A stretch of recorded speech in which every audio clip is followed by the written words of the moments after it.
Am I the idiot called my mom's fiancé a creep? I, 17 male, have been going through some pretty rough months in my family. There was tension between my mom and dad. They weren't talking to each other, and when they did, it was only to fight. After months of constant fighting, they decided to get divorced. That was 2 years ago. And NGL, when they divorced, the one who suffered the most was my dad. He never put on a sad face when he was with us, but I could hear him cry in his room when he thought we were asleep. For the record, I am the youngest and I have a brother, male 19, and a sister, 20F. After this, the fighting didn't stop, so now they fight for which of us loves them more. If I am honest, my siblings and I are inclined with my dad. He has always taken good care of us, helps us through everything, and he listens to us. Not like my mom. She has never been there. There have always been more important things to attend to or pay attention to rather than us. I never minded since my dad was always there. My mom is a pretty important lawyer in our city. Meanwhile, my dad has a PhD in physics and works as a college professor. After their divorce, we stayed with my dad. We see my mom like 1 day per week and only if she has time. We kinda never see her because she always reschedules. So months ago my mom told us she was going to get married to this dude who we had never seen. His name is Richard but asked us to call him Rick. She said we all should get along. Since then it has been a nightmare. Don't get me wrong, he is cool I guess, but I do find him a bit odd. He always tries to spend his time with me and buys me stuff like clothes, books, etc. He even asks me when I'm available so we can have dinner. I mean, I'm polite towards him, but I just can't connect with him. I feel like it's a forced relationship. And he is not like that with my other siblings. Well, my dad too, he is civil towards him, but there's def tension between them. Last week my brother wanted to try a new recipe. He loves cooking, so he invited my mom and Rick. At first, we were surprised my mom and dad kept civil with each other. We were having a nice conversation. But Rick kept complimenting us, specifically me. That I was an incredible person, very smart, blah blah. My dad agreed, but this dude kept insisting we were so much alike, and that by spending so much time with him he considers me already his son. That def hurt my dad, and I just lost it. I told him to leave me alone. He was being a creep. My dad told me to not call Rick names and my mom did too. She told me that I was being a brat and that I should behave cause Rick will be part of my family and another parental figure to me. I said he wouldn't and that I won't go to her wedding if she marries a creep like him. I stormed off and went to my room. My siblings don't think I am in the wrong here, but my mom insists I was a spoiled brat and I should apologize to Rick. Am I the idiot? No, damn. I only came here to find out if I was in the wrong. I just don't know what to say to you. I added the quotation marks to be sarcastic since I don't think we look so alike as he says. Now you really have me worried and wondering, and he too, so I didn't want to address this with my dad right away, so I consulted in first my sis. She is the most intelligent person I know, so I asked her. She had the same feeling as me, that Rick was getting way too close to me, and in comparison to her, he is stone cold. Now every time Rick wants to spend time with me, they'll be there too. And in Leo, my brother. And just like you guys, she asked me to talk to my dad. I did. I sat with my dad and told him about everything, that I didn't feel comfortable around Rick anymore. I appreciated all the effort, but he was pushing way too hard my boundaries. And like you advised, if mom doesn't understand she can't force a relationship with an actual stranger on me, then I'd rather stop seeing her. My dad understood. He asked me to forgive him for not knowing my feelings toward Rich. He did say that Rick is trying the best he can to get to know each one of us, but he has no say on when we should open up or act like a stalker. He said he'll talk to them, but I told him I'd rather do it since mom may act like I am not being serious or worse. We'll have dinner with them, and Leo and I, next Wednesday, so wish me luck. Now for a few comments before the update. Not the idiot. Follow your instincts. If Rick comes off as creepy to you, then he's being creepy. Comment 2.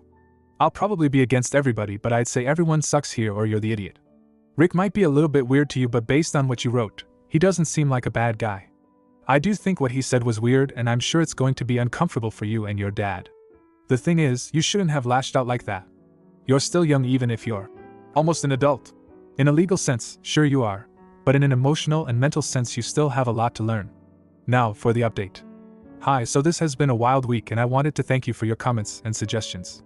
They helped me through this. As I said in my last edit, we went to dinner.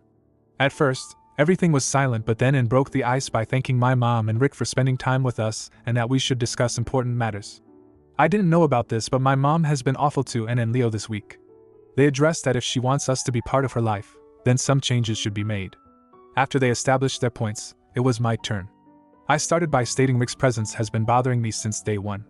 Even if I should have said something about it, it didn't justify his behavior.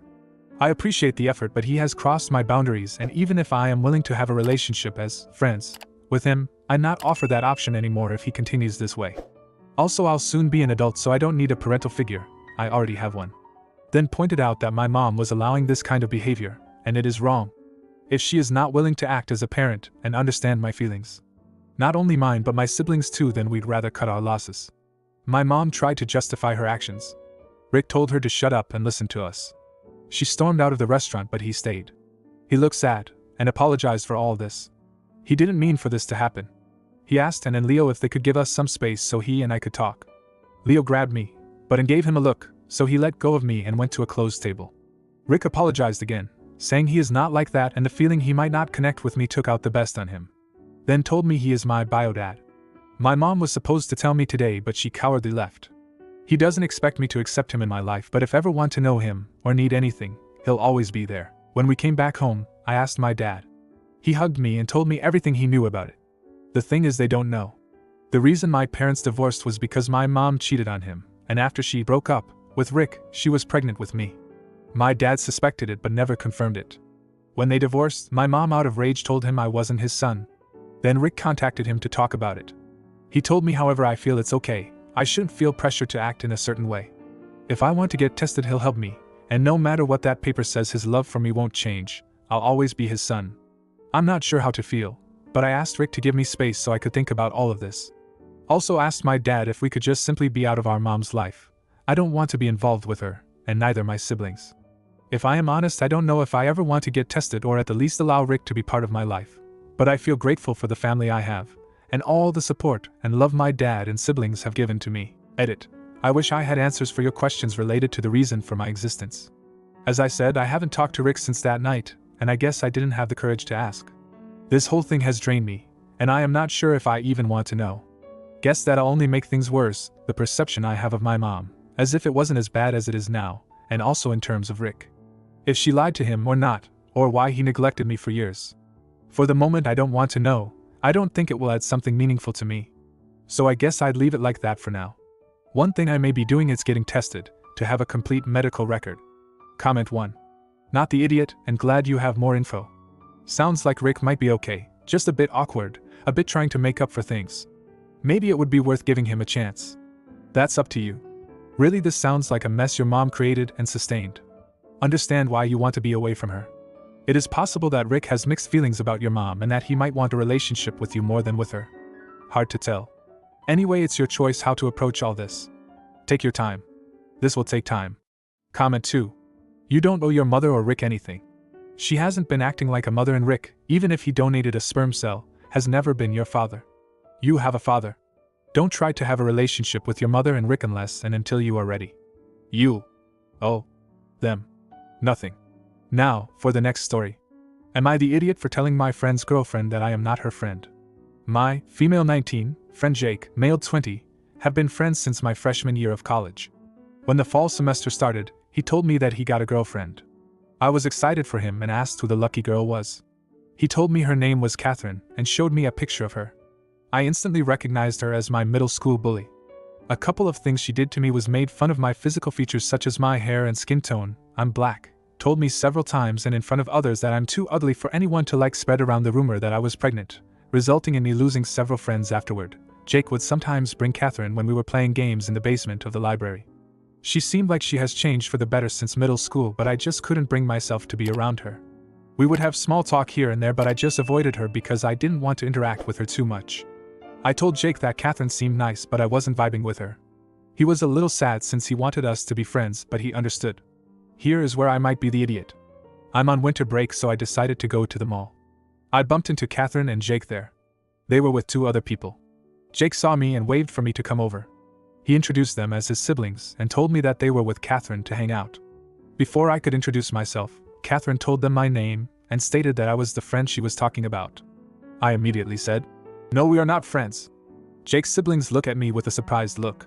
She huffed and said that I couldn't possibly still be holding what she did in middle school over her head, that she has changed since that time and she was just a kid. I told her that is exactly the reason why I can't be friends with her. She sneered at me, called me a resentful B-word, and walked away. Jake apologized to me for the scene Catherine just made and he and his siblings went after her. I told my friend what happened, and she told me I should have snapped like that and just pretended to be her friend because I made the whole group feel embarrassed. After she said that, I felt like an idiot because I had already forgiven Catherine for my peace of mind. I just couldn't bring myself to ever be friends with her, as she did a lot to hurt me. Am I the idiot? Now for a few comments before the update. Not the idiot at all. Catherine never apologized for what she did, and TBH, her bullying sounds a lot more like racism than just regular middle school mean girl BS, so the fact she's trying to brush it off is just gross. You're completely in the right for saying you're not friends, and your friend who said you should have just kept the peace should have kept their mouths shut. Make it clear to those around you that what Catherine did wasn't just ignoring you in the halls or not inviting you to her birthday party. Your friends need to know the scope of what she did and how she hurt you. Comment 2. Not the idiot, she is still a bully. She was trying to use you by claiming you were friends to make herself look good because she knows you are friends with her new BF. When you clarified that you aren't actually friends, she verbally attacked you and tried to make you seem like the problem. This is textbook gaslighting/bullying. Now for the update. Hey guys. It's been a while, so I wanted to give you an update. Thank you guys for all of your nice words. You guys made me realize that Catherine hasn't changed and I shouldn't feel bad for setting the record straight. A lot of you told me that I should talk to Jake about what she pulled, and I did. A week after I posted on Reddit, I decided to call him and ask him if we could meet up and talk about the mall incident. He said of course, and we met up later that day. It was honestly a bit nerve-wracking because I just don't like talking about it, but ultimately, Jake does deserve the truth about the person he is dating. When we met up, I told him about all the bullying in the past and the trauma Catherine put me through. I apologized for not sharing this information about her sooner because I valued our friendship and I didn't want to get in the way because I thought she had changed for the better. Jake thanked me for my apology and told me that he appreciates that I was trying to look out for him. He then apologized for putting me in that kind of situation and told me I didn't have to worry about Catherine anymore. I asked what he meant. Jake told me that shortly after they got back from the mall, they got into a huge argument. Apparently Jake tried to inquire more about what happened between us in middle school and she refused to say anything. I'm guessing that she didn't want to make herself look bad. Jake said that he had this gut feeling that she must have done something to hurt me in the past, so he decided to ultimately break up with her.